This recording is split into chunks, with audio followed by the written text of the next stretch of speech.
Welcome to day one of the Focus Fast, and today we are focused on the topic of surrender. So today we are in 2 Corinthians 12. Today I'm reading from the Christian Standard Bible, and it says, "Sufficient grace. Boasting is necessary. It is not profitable, but I will move on to visions and revelations of the Lord. I know a man in Christ who was caught up in the third heaven 14 years ago. Whether he was in the body or out the body, I do not know. God knows. I know this man, whether in the body or out of the body, I don't know. God knows, was caught up into paradise and heard unexpressible words, which a human being is not allowed to speak. I will boast about this person, but not about myself, except of my weakness. For if I want to boast, I wouldn't be a fool because I wouldn't be telling the truth.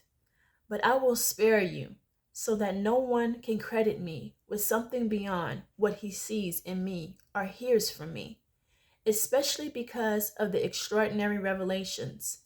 Therefore, so that I would not exalt myself, a thorn in the flesh was given to me, a messenger of Satan to torment me, so that I would not exalt myself. Concerning this, I pleaded with the Lord 3 times that it would leave me. But he said to me, My grace is sufficient for you, for my power is perfected in weakness.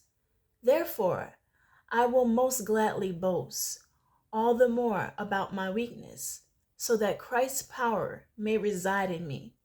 So I take pleasure in weakness, insults, hardships, persecutions, and difficulties for the sake of Christ. For when I am weak, I am strong."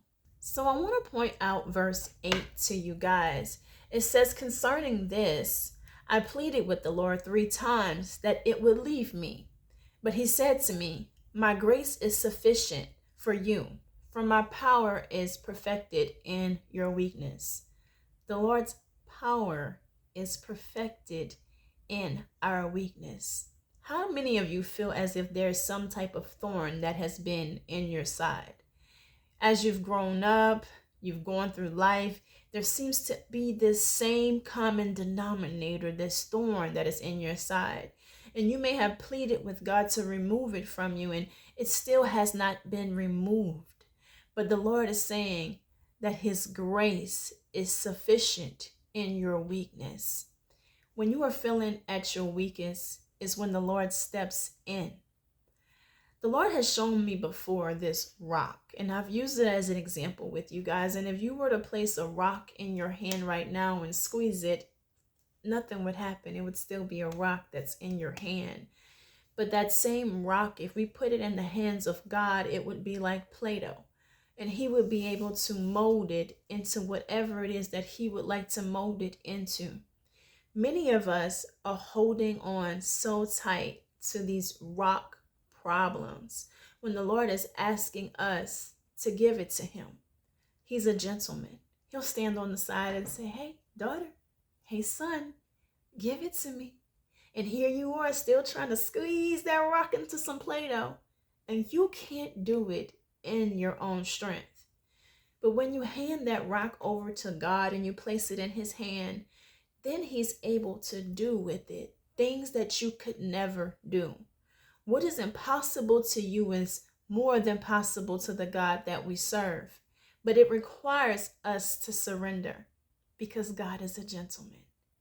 Just like he didn't pressure you to come to him, to give your life to him, he will not pressure you in releasing the things that you want to hold on to. He will ask you, and it's your job to give it to him. And for many of us, there's something that we're holding that's holding us down. And today, the Lord is asking you to surrender that to him. So in your time today with God, I want you to think about things that you have been holding on to that he has repeatedly asked you to let go of. But you've been trying in your own strength to figure it out some kind of way. But every time you come up empty, It's time to give it away. Take the rock and place it in the Lord's hand. Get down on your knees today and surrender those things to Him willingly. I hope you guys are having a wonderful day. I pray that this fast is impactful in your life. I want to remind you to go over to candynicolearise.com, click on the Focus Fast where you can find today's devotional, and come back to the community post because there will be more things to aid you along in this 3-day fasting period.